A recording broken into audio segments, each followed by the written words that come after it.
Good morning, everyone, and welcome to Saturday Morning Comic Review. I'm your host, Dylan Wallace. Today, we got a great issue for you guys.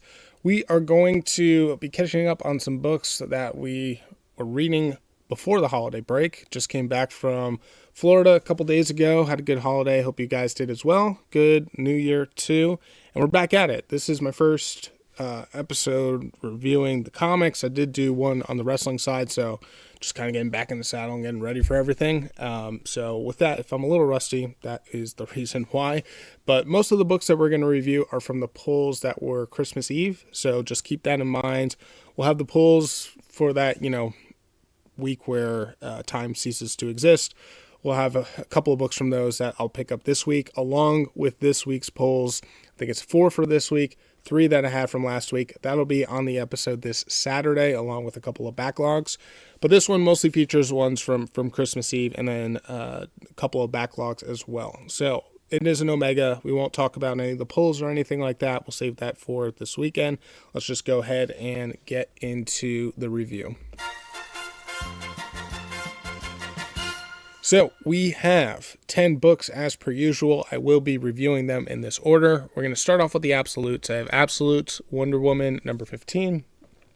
Absolute Martian Manhunter, number 7. Absolute Superman, number 14. Then we go to Voyeur, issue number 3. Red Book, issue number 3. Void Rivals, number 25.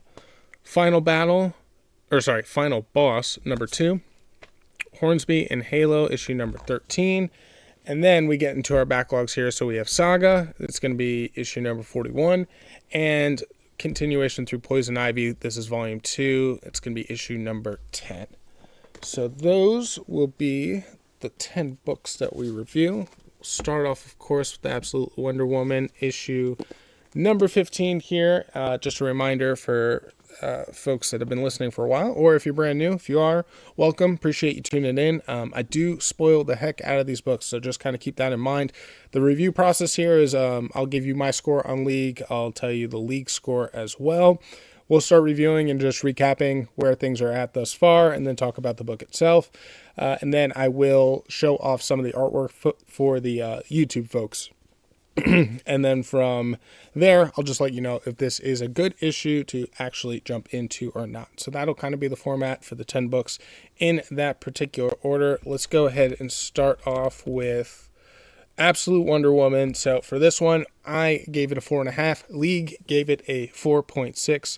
So right in line with what League was thinking here. Awesome book that we have.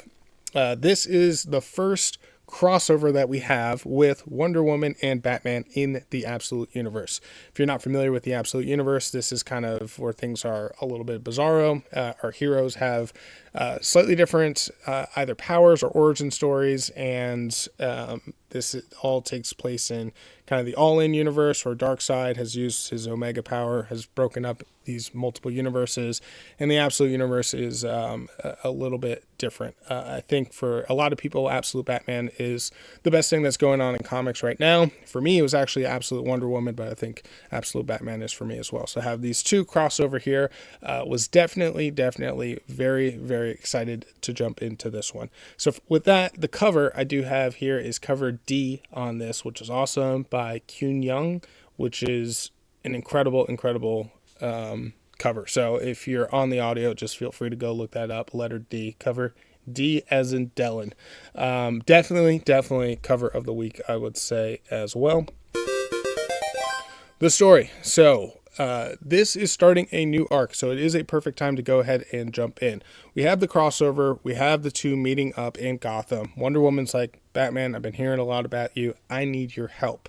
I found this symbol of Hakat, which is the god basically that she worships, and she's like, I need to figure out who this is and why they're doing these rituals. And they go and find a ritual kind of room together, and Wonder Woman's like, I'm not good at this detective stuff, but just looking at it, I know that this is wrong. Hakat is like a god of threes, and there's only 2 symbols here. The candles aren't a multiple of 3. Like, none of this really adds up and makes any sense. A disciple of Hakat that's putting together this ritual would surely know. And then from there, she's able to work with Batman and understand that there's like this missing body from a murder and all their organs were missing. So she's able to piece together that whoever did this ritual, it's actually, some sort of trap, and the organs that they're putting together, they're probably trying to resurrect some sort of golem, is what she's thinking. And so she wants to figure out, okay, what's the next place that we go? Batman has a lead where he thinks some suspicious stuff is happening, so they go and investigate that. It's at the top of a clock tower. When they get there, there is a circle ritual going on. They break through, and when they break in, the disciples or zealots, they continue with their ritual and they don't move at all.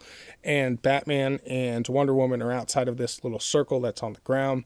They get close to it, and one of the ritual guys shoots a magical beam that hits Wonder Woman and pulls her forward along with Batman into the circle. And that's when we realized that this was fully a trap. It was never about this golem that was in the middle of the room that it looked like they were trying to resurrect. It was actually about getting Wonder Woman inside that circle and turning her into the golem. So she turns into this clay monster and then starts to attack Batman.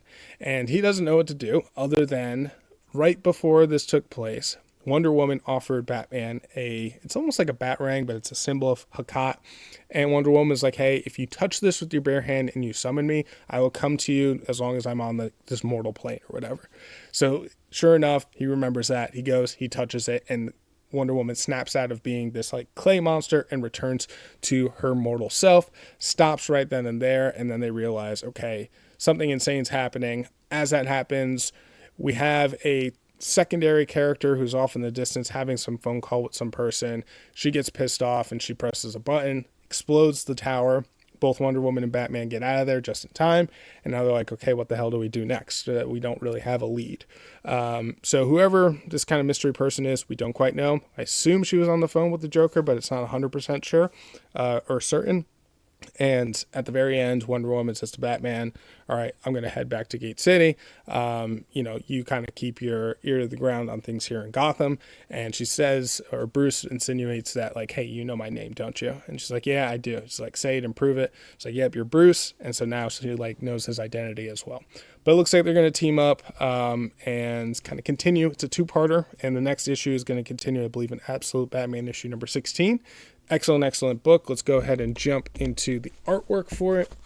So you can see it is, and you can get a glimpse of the cover A for this one as well, which is a fine cover, but D just takes it to a whole new level with the pose with Wonder Woman and the Batman in the background. Got the huge Buster Sword as well. It's freaking dope. The artwork is a continuation of what Absolute Wonder Woman has been, so that's very consistent there, which is great. Sometimes with these crossovers, you just never know, is it going to take the identity of the other book, or is it going to kind of remain true to the book that it is? And it does remain true here. A lot of kind of, I don't want to say geography, but geometry, geometric shapes for the panels from page to page, which I like that element a lot. And you'd think that the readability would suffer, but it actually doesn't, and it never really has for Absolute Wonder Woman. So that kind of remains the same. A bunch of reds and shades of purples and blacks, obviously, for Batman as well, as they're trying to figure out this whole thing, working through the clock tower. Here's towards the end when they're safe and they're good to go, and the adventure continues in Absolute Batman issue number 16. So that is Wonder Woman issue number 15. Highly recommend. Gave it a 4.5. Lee gave it a 4.6, and it is a perfect time to go ahead and jump on in. The next one here is going to be Absolute Martian Manhunter issue number 7. I gave it a 4.5. League gave it a 4.5 as well. Nailed it. I know. Thank you. Moving on. And so this book here is a start of a new arc as well. So this is another great one to go ahead and jump on in. For this issue, I'll say it's a massive recap of what's happened in the last 6 issues, but you're not going to get a tremendous amount of detail. And the reason behind that mostly has to do with what this book is kind of about, which is a lot of mystery of, we have John and then we have the Martian. They're kind of like two separate entities, but within the mind of John, and John's trying to comprehend who exactly the Martian is. all through the first 6 issues, and he's still here in issue number 7. So it does recap you in the sense of like he's still trying to figure this all out.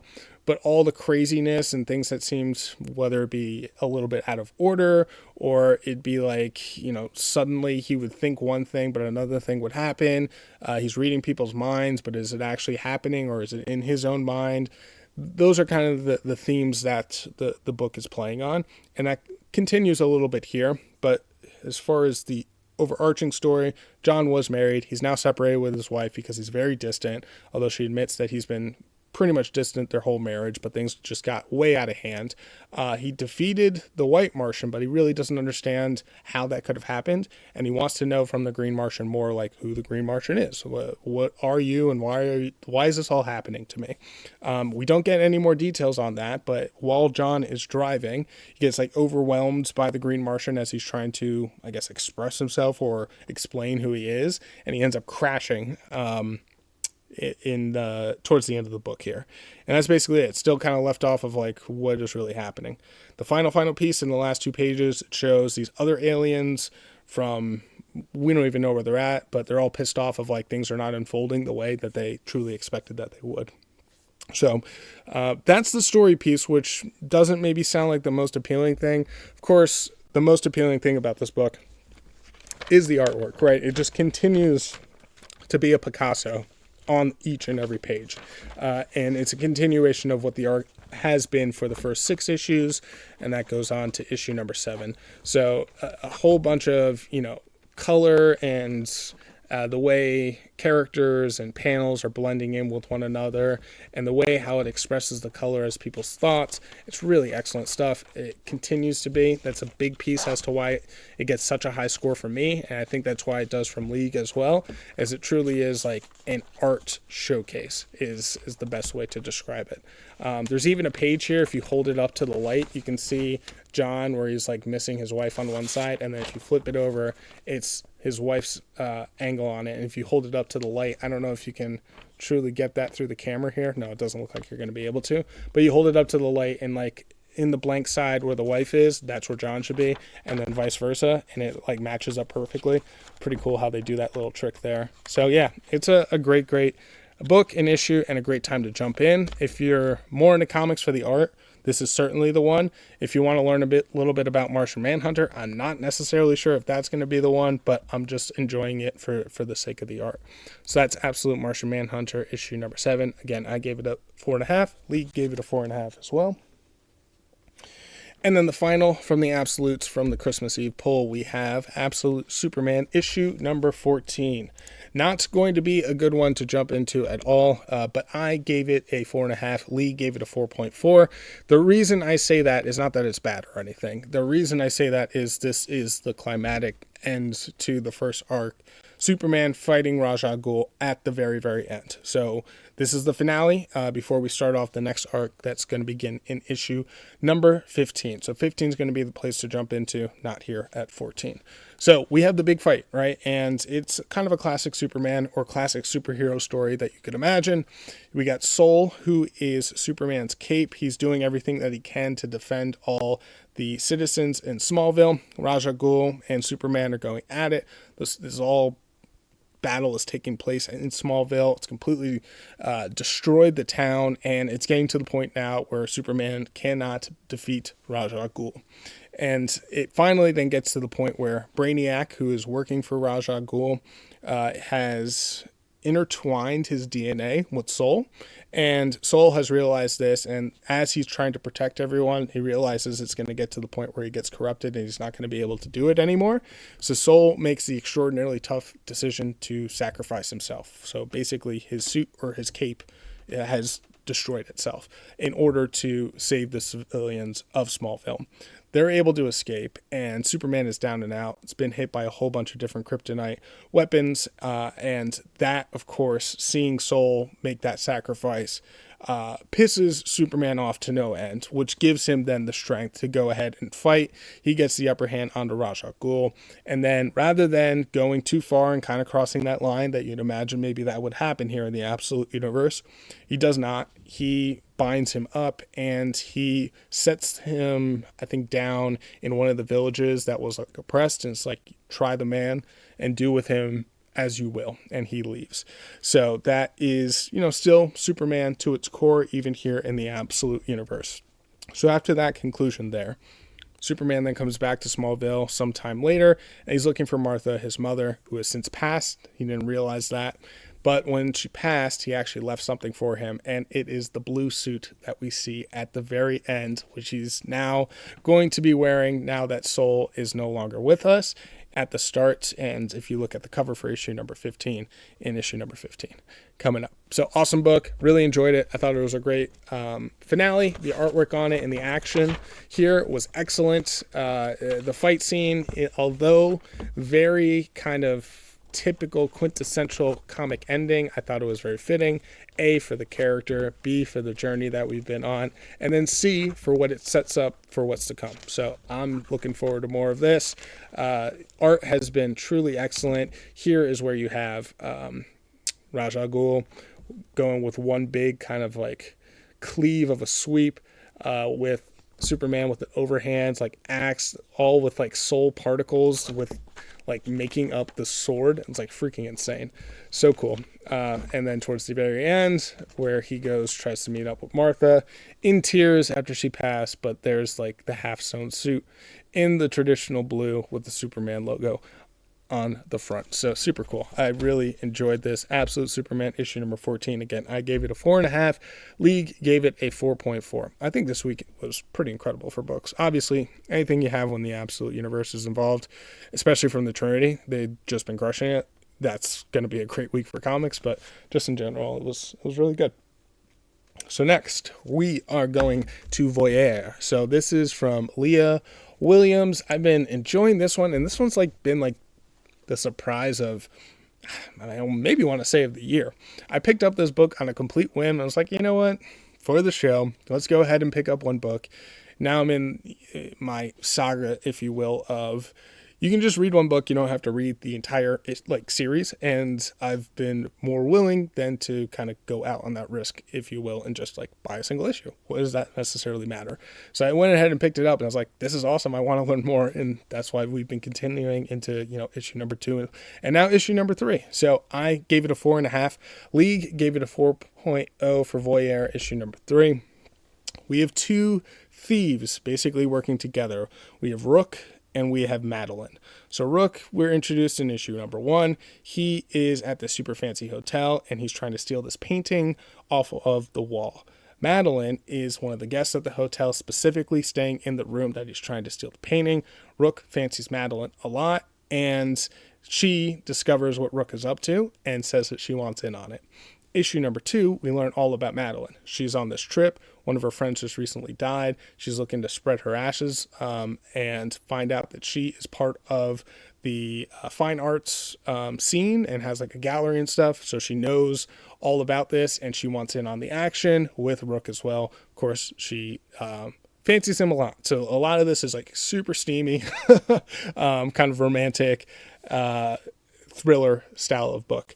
And so for issue number 3, they're both into each other significantly. Rook is trying to play this disguise of being a security guard and going into the security room, kind of locking himself away, quote unquote, looking at the cameras. But what he's actually doing is painting a replica of the painting that's in the room. So that way they can do the swap. He has the real one. They can go ahead and sell it.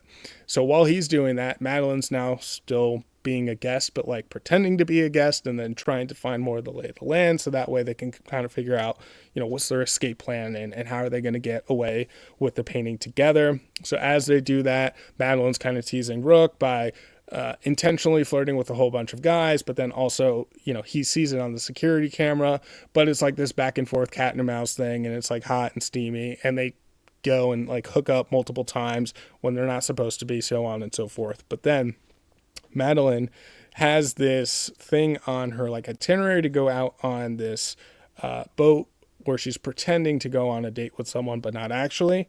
She comes back and meets up with Rook so they can hook up again, but she has blood on her. And Rook is like, what the hell is this all about? And she's like, don't worry about it. And they start hooking up. And that's basically the cliffhanger of like, why does she have blood on her? And things are about to really ramp up as far as action is concerned. So this is more of the lovey-dovey issue before we get into whatever insane pivot that this book is going to make, which I can really feel it coming. Leah Williams does a really good job of just reading it, and like you're like drawn into this relationship and like the cat and mouse thing that they're doing. So really good job from that perspective. But I will say, as I flip through this and go through the artwork, it is certainly a mature book. So I got to get to particular parts that are okay to basically show. I think the front part is mostly fine. Or basically have these two, they're working together and trying to be a little bit of Bonnie and Clyde here, trying to figure out what all they need to do in order to make sure that they can get away with stealing these paintings. So super interesting, like it a lot. That's Voyeur, issue number 3. Again, I gave it a 4.5. Lee gave it a 4. 73 ratings though, so that's pretty good for a book that's from Ignition Press. I do recommend it, but you would want to start from issue number 1. Next up here is going to be Red Book, issue number 3. And so for this one, I gave it a 4. League gave it a 3.7. I can understand that score for sure. I feel like this was one of the more denser ones from Red Book. This series, so there's Blue Book, now there's Red Book, is basically about real life UFO sightings, encounters. It's more nonfiction presented in this kind of fictional state, with Tynion putting it together. The way that they do Red Book, it's more from the Russia and USSR side of things, and we're about to go into like communist China a little bit as well, whereas Blue Book was like everything that was happening in the US.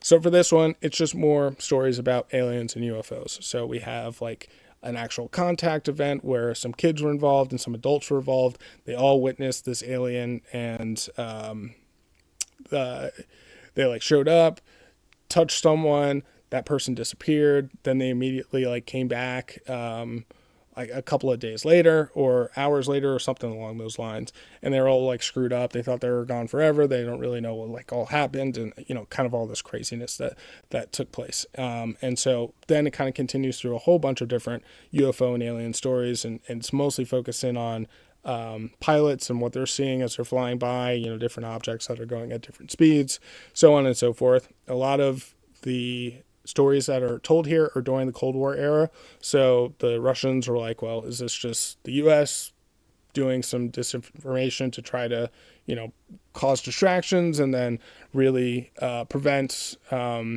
Russia from like advancing, like, or were these like weapons that they're actually going to just deploy against them, you know, trying to understand what is really happening here, or is it like truly extraterrestrials? For the most part, they didn't necessarily believe in that, but there were some instances where folks did believe and they wanted to investigate further. There was a whole psychic division where they wanted to set up people to be like trained psychics and could some way go in and assassinate people via like psychic telepathy. Obviously that turned into nothing, but it's an interesting book on like here are like actual nonfiction things that have taken place, and the accounts and the stories from different newspapers and things along those lines. Issue number 4 is then going to get into communist China, which had already teed up that like China didn't necessarily investigate these things from a governmental perspective, but there's a bunch of different folk stories and tales that they'll get into in that issue. So totally fine to jump into this one. You don't need the continuity from story to story. Blue Book in particular did follow some threads that went from one story to another. This one does not, though. As I've been going from one Red Book to the next, it's basically just here are the stories, and it'll go from one date to the next date, and like sometimes it'll relate to the previous story, sometimes it won't at all. The art on it is fine. It is a denser book, so all of them have been from the Blue Book and the Red Book. So kind of keep that in mind. I think Tynion does the best that he can, but at the same time wants to give like, here's like a actual account of like what took place. So that is Red Book issue number 3. I gave it a 4. Lee gave it a 3.7. Then we get to Void Rivals, issue number 25. So I'm excited about this one to talk about it because I feel like this is the first one in quite a while with Void Rivals where I'd say, yes, you can jump into this one and you're totally fine. It's the start of a new arc. We have the Quintessian War, part 1 of 6. So now is a really good time.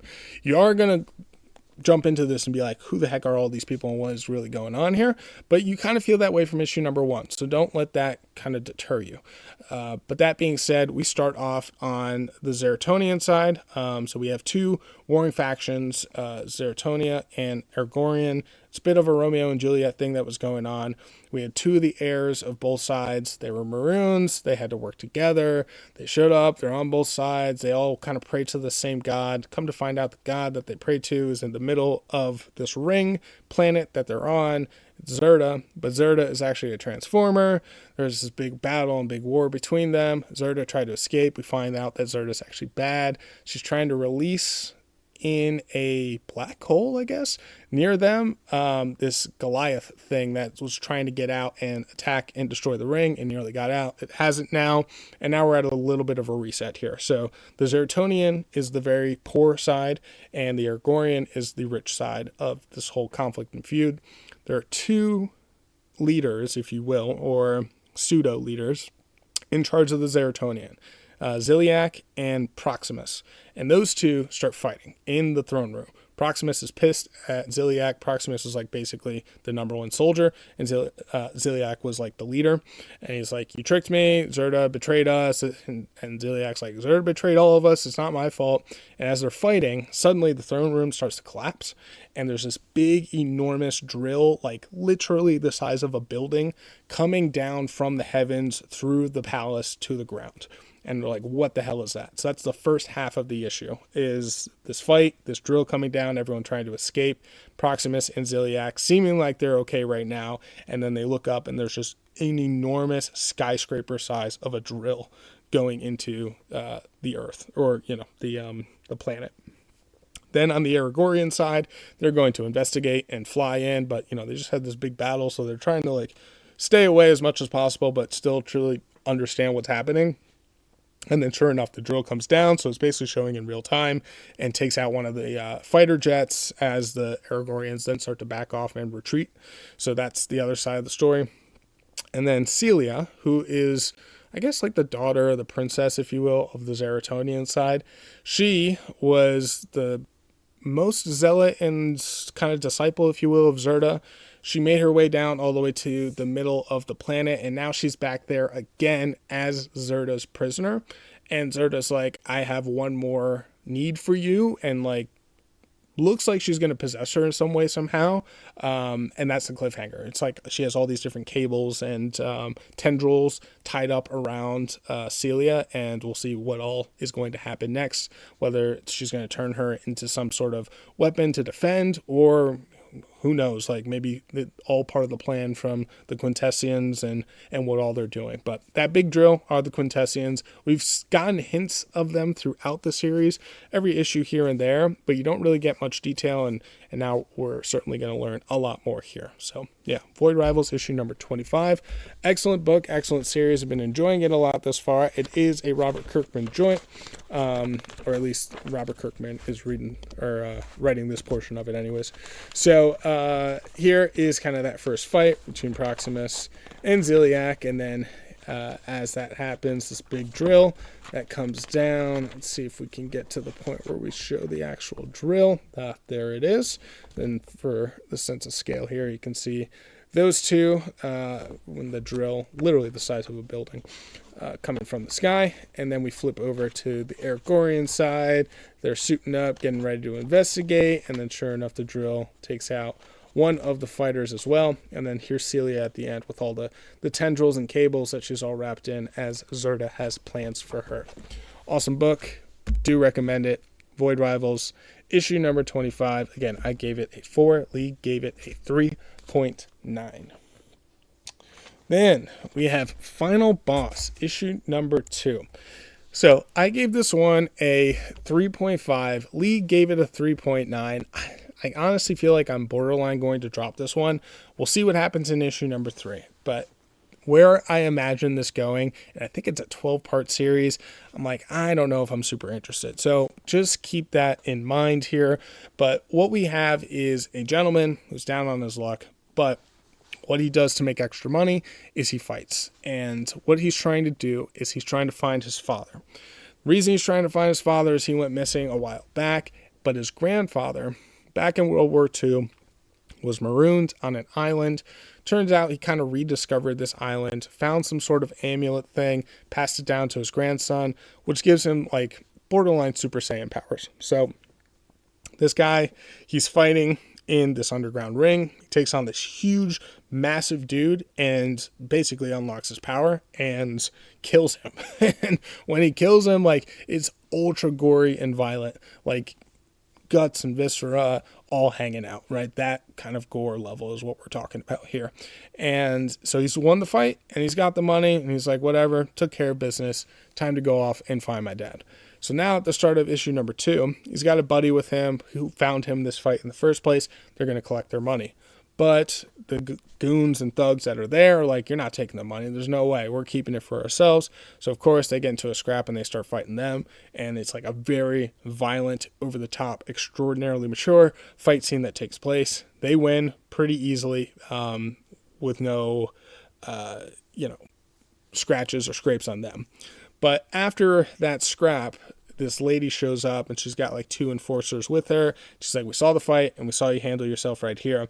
We're actually scouting and recruiting you, and we've been watching you for quite a while. We want you to join this tournament, and it's like some sort of ultimate fighter tournament. And they're like, we will pay you more money than you can ever imagine. And so the 2 guys look at each other and they're like, hey, we got nothing better to do. Might as well just join in on this and see what it's all about. Turns out they fly them to the island that the grandfather discovered.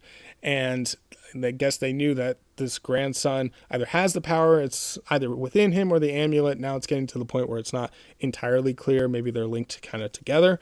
And he's going to go on and fight in this tournament. They're giving them all these luxury private jet and, treating them like they're VIPs and all that. And then at the very end, it's like, okay, now you're going to fight, but we don't necessarily know who. It's just like the final preparations as they go into the first round for this big tournament.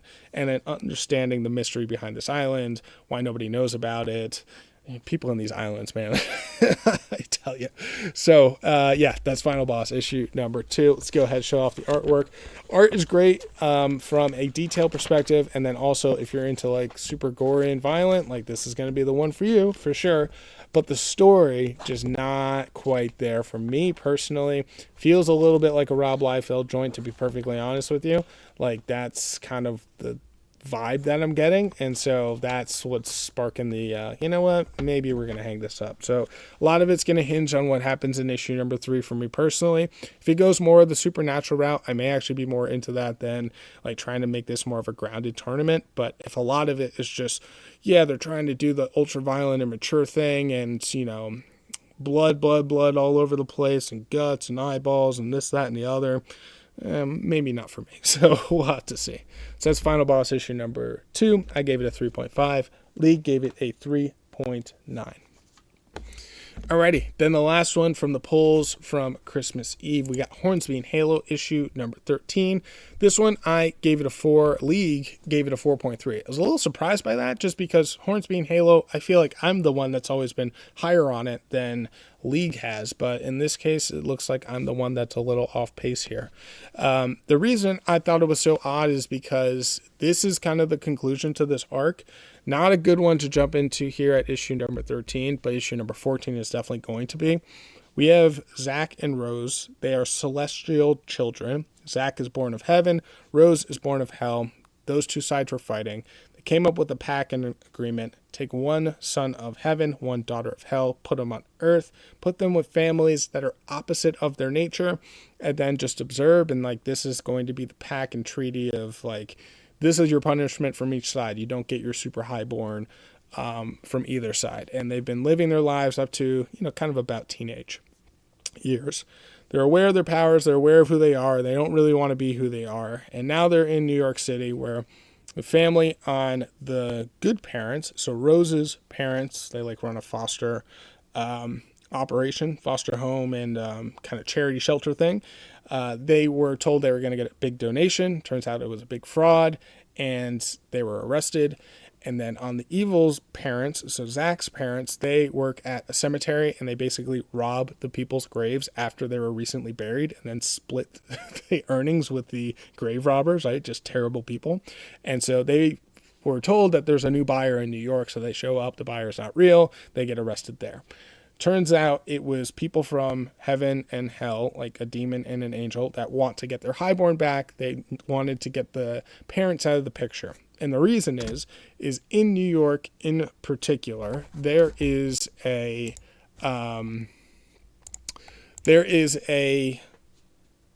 de-celestial machine is the way that they describe it. So it's a machine that was both calling to Zach and to Rose. If you want to remove your angelness, your demonness, and just be human and then live out your natural life and die, you can do that. So they're drawn to it. Before they get there, they run into this half-breed. Half-breed explains everything. And now Zach and Rose are heading off down a tunnel to where the de-celestial ring is. It's like almost like a portal, and you walk through it and it removes your wings or your horns for the demon. And so they're heading towards that. The angel and the demon that set everything up, they've arrived a little bit late. They run into the half-breed, they start fighting him, they overwhelm him, then they catch up with Zach and Rose. And so now everyone starts fighting. It was Zach and Rose deciding on what exactly to do. At first, Rose was like, I want to give away my powers. Zach's like, well, do we really? Or do we want to just do something different? Do we not want to lean into our nature and just actually want to help with the powers that we actually have? And Rose actually thought about it. It's like, you know what? That's what I want to do. And so the angel and the demon, they didn't necessarily like that. So they start fighting and they get to a point where they position themselves, Zach and Rose that is, where the angel and the demon go and attack forward. They move out of the way. The ring is right there. Both the angel and the demon go flying through it, and they get decelestialized and turn into humans that are basically like, where are we? They have amnesia, have no idea who they are and where they're at. So Zach, Rose, and the half-breed show up. They get those now turned humans up to the surface, and they get everything all squared away with Rose's parents in particular, because they're released. It was a charity thing. It's a misunderstanding. Zach's parents are still there in jail because that was legit fraud and bad stuff that they were trying to do. And so they bring both of those kids back with Rose's family. And from there, Rose and Zach are going to figure out what they're going to do now that they decided to keep their powers. And for the time being, looks like maybe there's not going to be anyone pursuing them or trying to do nefarious things. So that is the issue in a nutshell. The conclusion to this arc, I think the next issue is going to be totally fine to go ahead and jump into. The other tidbit that we get in this one that wasn't in previous issues is the cat and the dog that belong to the families. They appear to be part of the celestial groups as well to observe everything. So we just assume that they were regular pets, but that's not necessarily the case. The art on this is awesome because you get really high saturation levels from here, from the blue and the white of the angel, and then the red fire and the orange from the demon side. So it really pops off the page when you have those two contrasts of those two folks fighting each other. But it's just awesome stuff. So I'm enjoying this one a lot. Hornsby and Halo issue number 13. Probably the best time to jump would be 14, but I gave it a 4. League gave it a 4.3. Alrighty, then we get to our backlogs here. So we got Saga, issue number 41. And folks, this one is definitely going to be the comic of the week. And this issue is perfection. First one of the year, which doesn't feel fair to be doing that on an Omega on literally the first issue of the year, but that's what it is. Issue number 41 is a 5, and Lee gave it a 4.6. I love this issue. I thought it was absolutely incredible, especially following up on what took place in issue number 40. So we have Alana, Marco, Prince Robot, Hazel, all stuck on this comet. Isabella is now dead, who is the babysitter to Hazel. they're trying to get off of it, but one of the refugees from the Horns, the Wreath, is basically finds out that this comet is headed towards, it's almost like this huge planet Saturn baby thing. Like it's a enormous planet-sized entity, and the comet's going to head right to it, and like the comet's going to get devoured. So they need to escape immediately. The reason they were all curious is because Wreath soldiers on this like endless conflict that's taking place on this comet retreated, and so now we know why they retreated. Meanwhile, there's this freelancer, think of him kind of as a bounty hunter, that's trying to capture Alana, Marco, and specifically Hazel. I think it's mostly from the Wreath side that has hired them for this job in particular. And that freelancer is what also killed Isabella as well. So all that's taking place, but Prince Robot, he is all screwed up in the head. He's having all these odd feelings for Alana in particular, and he took some drugs basically, but the drugs are meant for like humanoids, not for robots, so it is messing with him real bad. The worst of worst trips, so much to the point where he pointed a gun at Alana, who's now pregnant with their second child, with Marco and Alana, their second child, and then at the end of issue number 40, he points the gun at his own head. So, start of issue 41, Marco shows up, and Alana's trying to talk him off as much as possible. Prince Robot points the gun then at Marco, and then shoots at him. Marco fortunately gets the shield up, but he's completely knocked out. So that takes place. Then on the outside, that freelancer then shows up, and he finds Hazel and a Marmot that he's with that's on the planet. Grabs the Marmot, holds them hostage, and is basically like, you tell me, sorry, it wasn't Hazel, it was Alana. You tell me where your child is, otherwise I'm going to kill this Marmot. And Alana's trying to do the best to negotiate here, and she basically tries to play it off that she's not with him anymore, and he left. They don't believe him. So then up top, you have more of the Marmots. You have the refugee reef that's trying to take a shot as best as they can, but they can't because they have them, the Marmot held at knife point, trying to hold him hostage, basically. And so it gets to the point where Hazel, who's also hiding with them, is like, screw it. She uses magic. I think this is the first time that she uses it or uses it openly like this.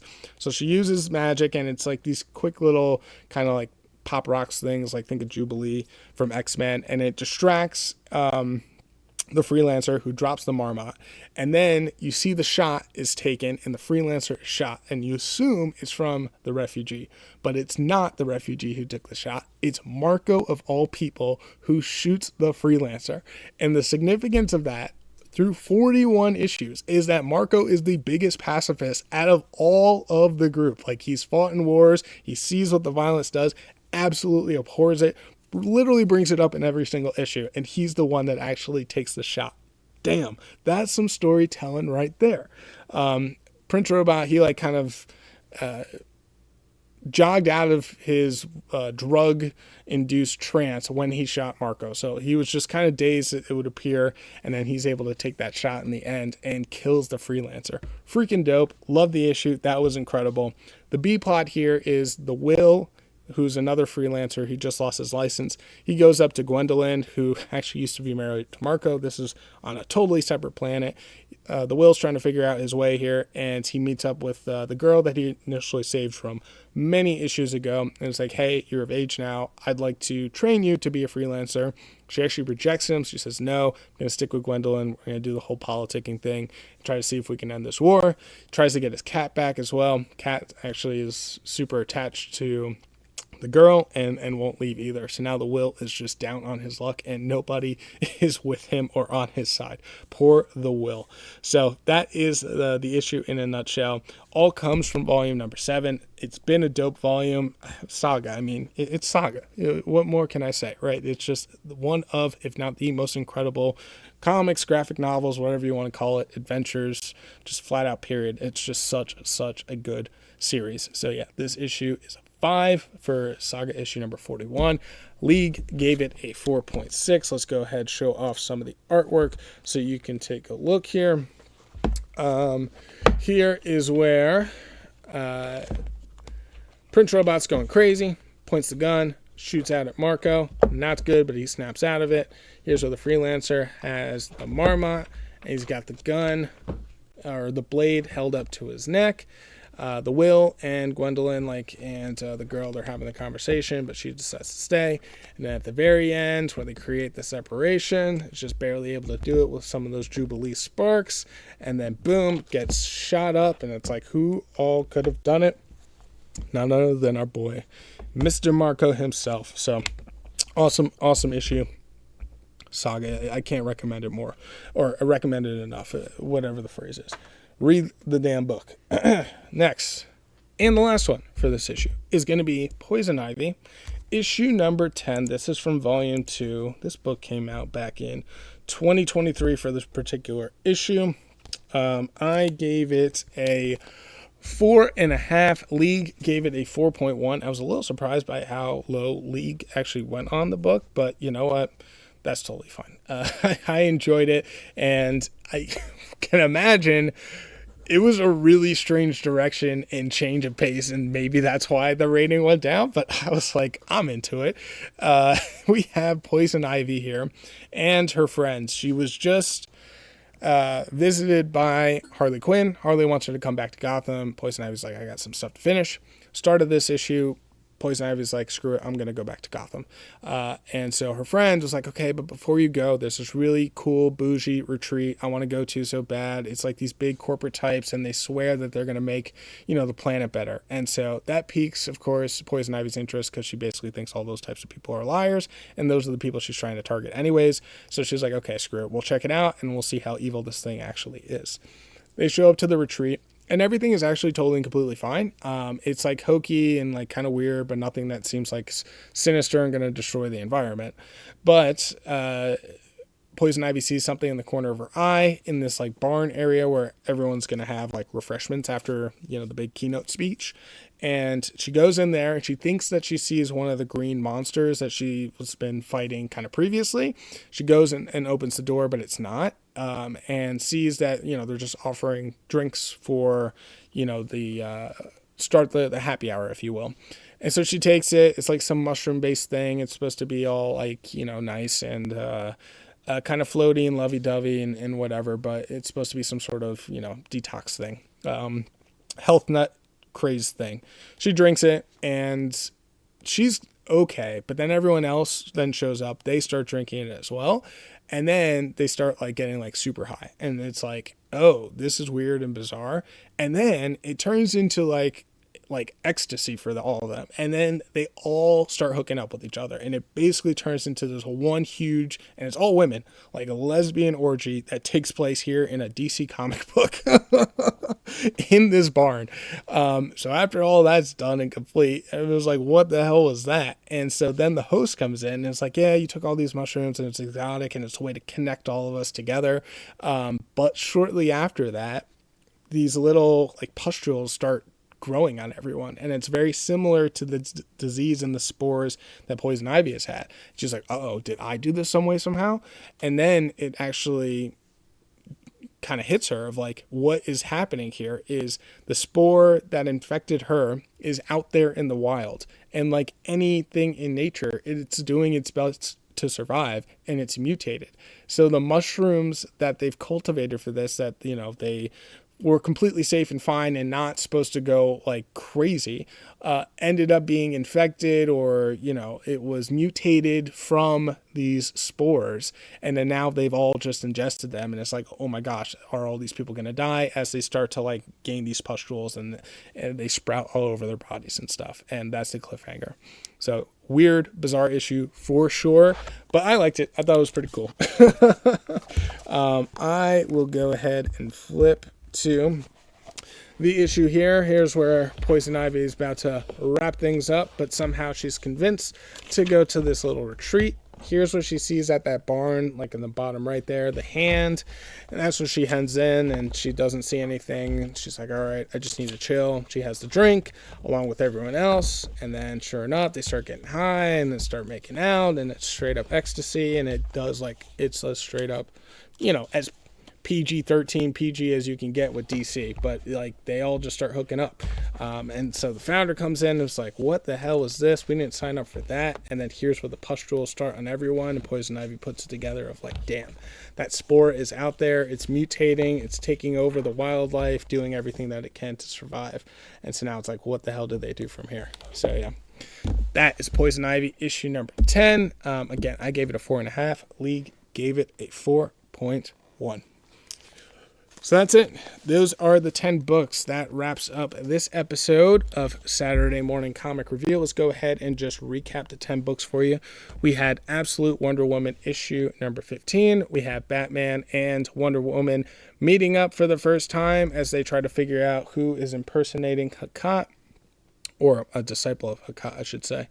Absolute Martian Manhunter issue number 7. John trying to figure out who exactly the Martian is, but gets into a car accident. He's now separated from his wife. Absolute Superman issue number 14. The final battle between Superman and Ra's al Ghul. Superman stands tall at the end, but Soul sacrifices himself. Superman now has the blue suit moving forward, and Martha has passed away. Voyeur issue number 3. We got Rook and we have Madeline. They are fooling around, sneaking around this hotel property, trying to steal this painting, but Madeline comes back with blood on her. So what does that all mean? Red Book issue number 3, just like a continuation of getting some UFO and alien stories from Russia. Void Rivals issue number 25, The Quintessian War, Part 1. Quintessians have now shown up and are attacking the Zeratonians. Final Boss issue number 2, we got our protagonist, I think his name is Steve. He is now going to join and be part of this tournament and find out more about the island and try to find his father. Hornsby and Halo issue number 13, Zack and Rhodes decide to keep their powers and they need to decide what they're going to do with them next. Saga issue number 41, we have the freelancer that was pursuing the family was killed by Marco nonetheless. Hazel also using her magic powers as well. And then lastly, Poison Ivy issue number 10. Poison Ivy and her friend showing up at this retreat, but the drink that they have is completely poisoned after this ecstasy-filled kind of orgy. They need to figure out how are they going to stop everyone from dying from the pustules from the mutated spores. So yeah, that's it. Those are the books. Those are the 10. That wraps up this Omega. I appreciate you guys so very much for tuning in. If you would like to follow the show, social media channels, of course, are all in the description below, so feel free to check those out. Top of that, if you'd like to support the show monetarily, there's a link down there, buymeacoffee.com/SaturdayMorningReview. All the funds would actually just go to the comics, but any support there would be greatly, greatly appreciated. And then finally, feel free to like, subscribe, comment, share, do all those wonderful things so we can continue to grow the show. Next episode, of course, will be this Saturday for our regular issue. We'll go through the polls. For the current week, we'll go through the reviews. I'm hoping to get through all the books from this week and from the previous week, and then we'll start to continue through more backlogs, and then from there we'll continue with our Omegas and kind of normal issues. And I think I've said before that maybe I'll be fully caught up in March. I think it's probably going to be more realistically May timeframe, but once we get caught up there, then it'll probably just be kind of Saturday issues moving forward. But I'm looking forward to getting to that point. But until then, we'll just kind of keep grinding. So hope you guys have a good one. Thank you so very much for tuning in, and I will see you all in the next one.